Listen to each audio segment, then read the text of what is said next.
राम राम जी, कैसे हो आप सब। आशा करती हूँ आप सब अच्छे होंगे। तो जी आप सबका स्वागत है एक और नए व्लॉग में। और ये व्लॉग है नवमी का। और आज है गुगा नवमी। हमारे यहाँ गुगा पीर की बहुत ही ज़्यादा मान्यता है। और गुगा नवमी को हमारे यहाँ कढ़ाई की जाती है और प्रसाद के रूप में बांटते हैं 250 ग्राम यानी कि पाया गुड़ और एक कच्चा नारियल। तो नारियल बधार कर शांत ने रख दिया है और अभी इनकी हो गई है खेत जाने की तैयारी। हम थोड़े से लेट जाएंगे और इस टाइम पर खेतों में काम बहुत ही ज़्यादा बढ़ गया है। इसी वजह से आजकल मेरे व्लॉग भी टाइम टू टाइम नहीं जा पा रहे हैं। कोशिश तो मेरी रहती है लेकिन फिर भी सारी चीज़ें अकेले मैनेज करना नहीं हो पा रहा है मुझसे।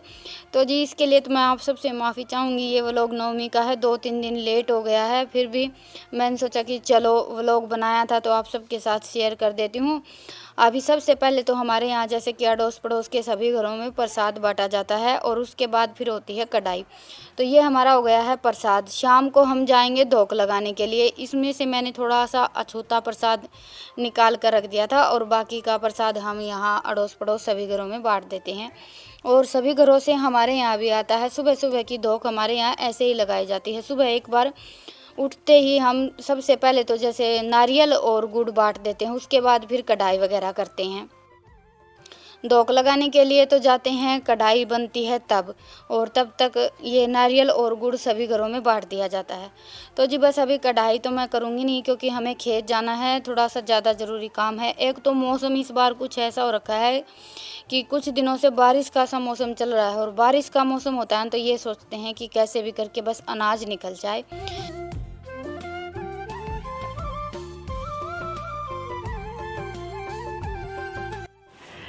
तो जी अभी बज गए हैं 8:30, 8:45 बज गए हैं, बल्कि आज इतने ज़्यादा लेट हो गए हैं हम।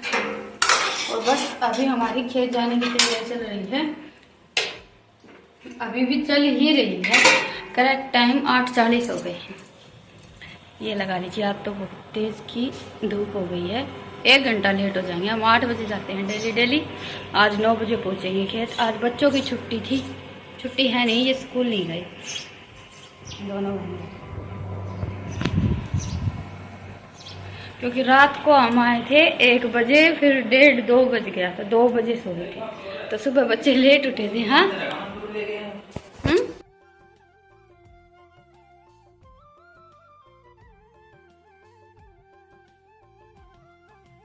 और अभी खेत पहुंचते ही हम लग गए हैं अपने काम पर। आज हमें सिरटी इकट्ठी करनी है। काटने का काम हमारा कंप्लीट हो गया है। सिरटी इकट्ठी हो जाएंगी उसके बाद फिर निकालने का काम स्टार्ट हो जाएगा।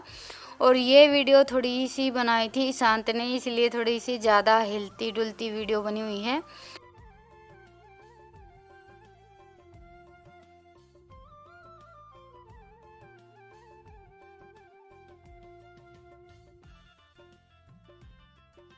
तो जी अभी बज गए हैं शाम के 4 और हम आए थे खेत से 12, 12:30 बजे के आसपास आए थे।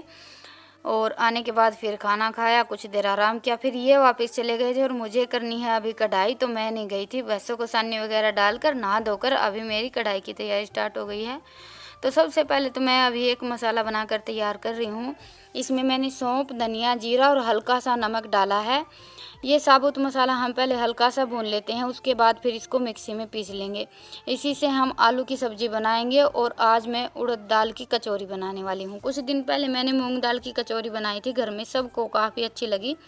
तो इस बार मैंने सोचा कि चलो उड़द दाल की बना लेते हैं। पर उससे पहले तैयार करेंगे स्पेशल सी भंडारे वाली आलू की सब्ज़ी। तो उसके लिए सरसों के तेल में मैंने सिंपल जीरा डाला और उसके बाद डाल दिए हमारे मसाले, हल्दी, धनिया और लाल मिर्च। आँच को मैंने बिल्कुल धीमा रखा है। मसालों को हल्का सा भूनने के बाद फिर टमाटर डाल लिए। अभी टमाटरों को अच्छी तरह से पका लेते हैं। तो जी ये देखिए टमाटर अभी हमारे पक गए हैं। और ये जो भंडारे वाली सब्ज़ी है ना, खाने में बहुत ही ज़्यादा अच्छी लगती, स्पेशली पूरी के साथ। और अभी हमने जो ये मसाले भुने थे ना, सौंफ, धनिया और जीरा, उनको मैंने मिक्सी में दरदरा पीस लिया था। तो वो मसाले मैंने 3 चम्मच डाले हैं। और अभी डाल दिया बिल्कुल थोड़ा सा नमक। अभी इन मसालों को भी हम 2-3 मिनट के लिए भून लेंगे और उसके बाद डाल देंगे हमारे आलू। आलू को मैंने थोड़ा सा मतलब बारीक बारीक फोड़ कर डाला है। बड़े बड़े पीस रहते हैं तो फिर सब्ज़ी हमारी गुटी गुटी नहीं बनती है, थोड़े से छोटे छोटे पीस किए हैं मैंने। अभी आलू और मसालों को अच्छी तरह से मिक्स कर लेते हैं और फिर इसमें डालेंगे हम पानी। पानी मैं थोड़ा सा ज़्यादा डालूँगी क्योंकि इस सब्ज़ी को मैं अभी पकाने वाली हूँ 15 से 20 मिनट के लिए। वैसे तो मसाले भून चुके हैं, आलू उबले हुए हैं, लेकिन फिर भी ये वाली जो सब्ज़ी है ना, इसको कम से कम 15-20 मिनट के लिए ज़रूर पकाएं, तब हमारी सब्ज़ी बड़ी ही अच्छी बनकर तैयार होती है। और तब तक बाकी की तैयारी कर लेते हैं। तो जी सबसे पहले तो आटा गूँथ लेते हैं पूरी और कचौरी बनाने के लिए। और कचौरी भी मैं गेहूँ के आटे से ही बनाने वाली हूँ, मैदा की नहीं बनाएंगे।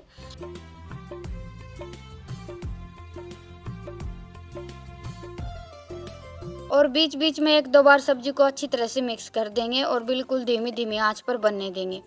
तो जी बस अभी आटा मैंने छान लिया है, इसमें हम डालेंगे नमक और थोड़ा सा मोयन के लिए मैंने सरसों का तेल डाल दिया है। आज मैंने पूरी में अजवाइन नहीं डाली है क्योंकि अभी हमें धोख लगाने के लिए जाना है और तब तक अंधेरा हो जाएगा। ये खेत से अभी तक आए ही नहीं हैं। मैं सोच रही थी कि ये खेत से आए तब तक खाना वाना बनाकर तैयार कर लेती हूँ, लेकिन आज ये थोड़े से लेट आए थे। और ये जो टाइम है ना, इस टाइम पर तीज त्योहार थोड़े से ज़्यादा होते हैं और इसी टाइम पर खेतों में काम स्टार्ट हो जाता है। खेतों में भी काम इस टाइम पर बहुत ही ज़्यादा रहता है, ना चाहते हुए भी खेत में जाना ही पड़ता है। नहीं तो सुबह भी हम ये सोच रहे थे कि कढ़ाई कर लेते हैं, लेकिन वो काम भी ज़रूरी है और ये काम भी ज़रूरी है। तो बस सुबह हम गए थे, उसके बाद फिर मैंने सोचा कि चलो शाम को मैं कढ़ाई कर लेती हूँ। तब तक ये चले गए हैं, बाकी सब लगे हुए हैं। तो जी अभी ये देखिए सब्जी हमारी बनकर तैयार हो गई है। लास्ट में इसमें हम डालेंगे 1 चम्मच गरम मसाला, 1 चम्मच हमारा जो भुना हुआ मसाला है ना वो डाल दिया मैंने, और थोड़ी सी कसूरी मेथी डाली। सभी चीज़ों को अच्छी तरह से मिक्स करके कढ़ाई को उतार देते हैं नीचे और अभी दूसरी कढ़ाई रख लेते हैं चूल्हे पर। झटपट पूरी और कचौरी बनाकर तैयार कर लेते हैं। उससे पहले ये उड़द दाल मैंने भिगो कर रख दी थी और इसको अच्छी तरह से साफ़ करके फिर छलनी में डाल दिया था, ताकि इसमें जितना भी थोड़ा बहुत एक्स्ट्रा पानी वो सारा निकल जाए। और अभी इसमें डाल दिए मसाले, नमक, धनिया, लाल मिर्च और ये हमारे कुटे हुए मसाले। आधी चम्मच आमचूर पाउडर, 1 चम्मच गरम मसाला, आधी चम्मच चाट मसाला और बिल्कुल थोड़ी सी हींग। और ये मैं इसमें डालूंगी बिल्कुल थोड़ा सा मीठा सोडा, 1 चुटकी मीठा सोडा डाला था। मीठा सोडा डालने से हमारी जो कचौरी है वो फूली फूली बनती हैं। और बस अभी 2 चम्मच बेसन डालकर सभी मसालों को अच्छी तरह से मिक्स कर लेंगे। और अगर ऐसा लगे कि इसमें मतलब पानी थोड़ा सा कम है तो आप पानी भी डाल सकते हैं। मैंने इसमें 1 चम्मच सरसों का तेल डाला है। और ये हमारी उड़द दाल की लाजवाब सी पिट्ठी बनकर तैयार हो गई है। और यकीन मानिए ये वाली कचौरी खाने में बहुत ही ज़्यादा अच्छी लगती हैं। वैसे तो मूंग दाल की कचौरी भी खाने में बहुत ज़्यादा अच्छी लगती है, लेकिन उस कचौरी को बनाने में हमें टाइम बहुत ज़्यादा लग जाता है। पिट्ठी को भूनते हैं, मसाले तैयार करते हैं, फिर बनाते हैं। और ये वाली कचौरी झटपट बनकर तैयार हो जाती है। और उड़द की दाल को दही के साथ खाते हैं हम तो ज़्यादा अच्छी रहती है। मूंग की दाल को ऐसा बोलते हैं कि दही के साथ नहीं खाना चाहिए। दही बड़े के लिए सुना है मैंने कि मूंग दाल के दही बड़े कभी भी दही के साथ नहीं खाने चाहिए, लेकिन दही बड़े हमेशा मूंग दाल के ही ज़्यादा अच्छे लगते हैं। तो जी बस अभी आटा हमारा अच्छी तरह से सेट हो गया था और ये मैंने 4-5 लोई बना ली हैं। और अभी झटपट कचौरी बनाकर तैयार कर लेते हैं। साथ साथ तब तक कढ़ाई में मैंने डाल दिए हैं गुलगुले। वैसे कढ़ाई में हमारे यहाँ दोग के लिए तो बनाए जाते हैं गुलगुले और पूरी, और बिल्कुल थोड़ा सा चूरमा बनाया था मैंने, क्योंकि मेन दोग तो चूरमे की ही लगती है। खीर चूरमा बनाया जाता है, लेकिन अभी हमारे यहाँ दूध तो है नहीं तो खीर नहीं बनाई थी मैंने, तो चूरमा बना लिया था। अभी लगभग मेरी सारी तैयारी हो गई है, सब्जी भी बन गई है, गुलगुले भी अभी बनकर तैयार हो जाएंगे और उसके बाद फिर बनाएंगे कचौरी और पूरी। गुलगुले बनेंगे तब तक साथ साथ कचौरी बनाकर तैयार कर लेते हैं। कचौरी मैंने वैसे ही बनाई है जैसे हम हमेशा बनाते, बिल्कुल छोटी छोटी लोई बना लेंगे कटोरी की तरह। और उसमें फिर 1 चम्मच हमारा ये जो उड़द दाल का मिश्रण है ये भरकर लॉक कर देंगे। बिल्कुल आसानी से बन जाती हैं। वैसे कचौरी वगैरह हम बनाते हैं ना तो आलू की बनानी थोड़ी सी मुश्किल होती है, क्योंकि आलू की पिट्ठी नरम होती है। और ये जो दाल की कचौरी है ना, ये खस्ता भी बनती हैं और आसानी से भी बन जाती हैं। और इनको बिल्कुल हल्के हल्के हाथ से ऐसे दबा दें, इससे हमारी कचौरी फूली फूली बनकर तैयार होती हैं। तो जी बस अभी रितिका तो लग गई है पूरी बनाने में, तब तक मैं कचौरी बना लेती हूँ। वैसे तो आज बच्चे मेरे साथ लगे हुए हैं काम करवाने में, ताकि काम थोड़ा सा टाइम से निपट जाए, लेकिन ठीक टाइम पर ही काम निपट गया था हमारा सारा।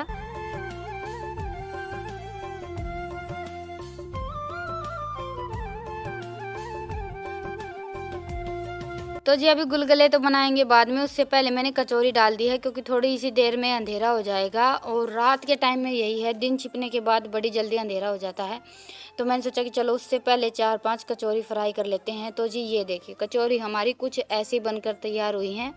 वैसे मुझे कुछ आइडिया आ गया है, मैंने कुछ दिन पहले ही मूंग दाल की कचौरी बनाई थी, तो मैंने उसी हिसाब से ये वाली कचौरी बनाई है।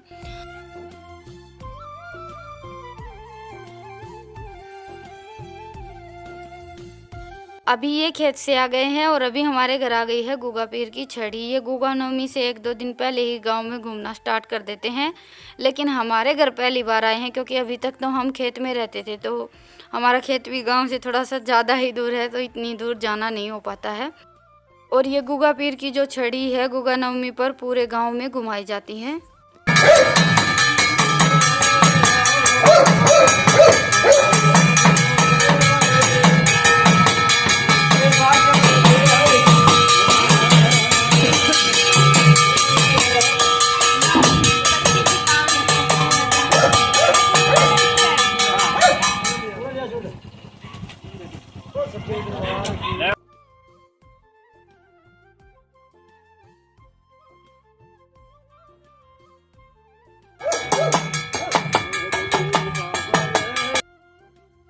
तो जी अभी धोख लगाने के बाद मैं तो फिर से लग गई हूँ अपने काम पर। रितिका तब तक थाली लगाकर तैयार कर देगी। अभी हमें जाना है जहाँ पर हमारे यहाँ गांव में धोख लगती है, वहाँ धोख लगाने के लिए।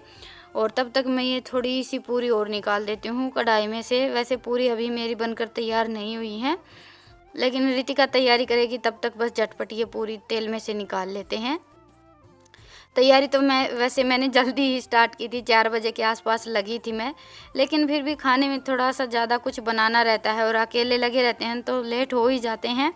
तो जी ये हमारी हो गई है स्पेशल धोख की थाली तैयार। चूरमा है, गुलगुले हैं, पूरी हैं और जो मैंने सुबह अछूता प्रसाद रखा था वो है। जोत ले ली है। आँखें हमारे यहाँ ज़रूर लेते हैं धोख लगाने के लिए, चाहे कहीं भी जाते हैं किसी मंदिर में, आँखें मतलब कि अनाज ज़रूर लेकर जाते हैं। तो जी अभी लगा लेते हैं धोख। और ये जो गुगा पीर की मंडी है ये हमारे ही परिवार में बनी हुई है, तो कहीं दूर नहीं जाना था धोख लगाने के लिए। जहाँ पर हमारे पुश्तैनी मकान है वहीं पर आना था। हमारा आधा परिवार तो यहीं पर रहता है और आधा परिवार रहता है बाहर, जैसे कि कुछ तो खेत में रहते हैं और हमारे 2-3 घर हम जहाँ रहते हैं वहाँ पर हैं।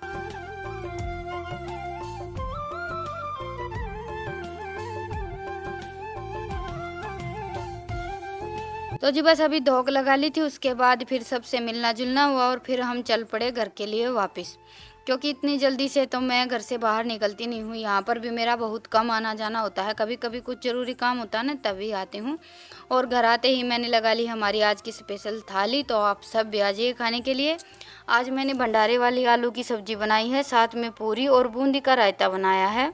वैसे इस सब्ज़ी के साथ बूंदी का रायता काफ़ी अच्छा लगा, खीर से भी ज़्यादा अच्छा लगा। तो अभी सब खाना खा लेते हैं और उसके बाद फिर से लगेंगे अपने काम पर।